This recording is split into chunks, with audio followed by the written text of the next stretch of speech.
सोहर गीत सुना रहल छी। आदरणीय अशोक मिश्र भाईजी बहुत सुंदर इस सोहर गीत के रचना केलखिन हन। तो सुनू ई सोहर गीत, अशोक मिश्र भाईजी के रचना कैल गीत।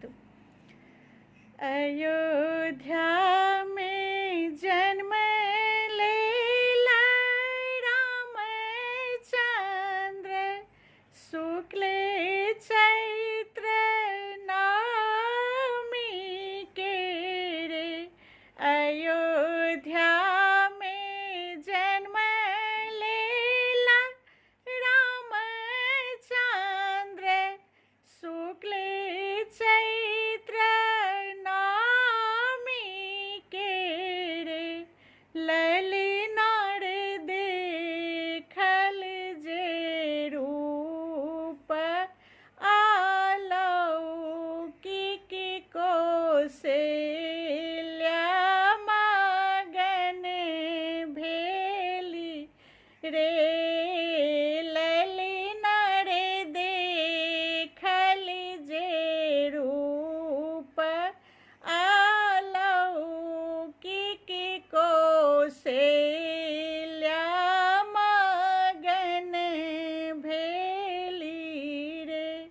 ललिनार अयोध्या में जन्म लेला रामचंद्र, शुक्ल चैत्र नवमी के रे। सुमित्रा के लक्ष्मणिया शत्रुघ्न, दोनों बालक सुंदरी रे।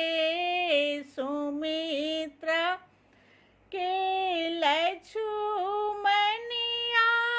शत्रुघ्न, दोनों बालक सुंदरी रे। ललिनार के कई के भरत भूलन, माँ की लागई सोहाबन रे।